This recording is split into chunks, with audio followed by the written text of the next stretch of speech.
po. Good afternoon. Ako po si Valen.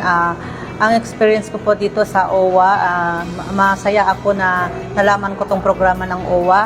Lalong-lalo na dito po sa sa Alagang OWA Butika na meron silang free na konsulta sa amin na merong karamdaman.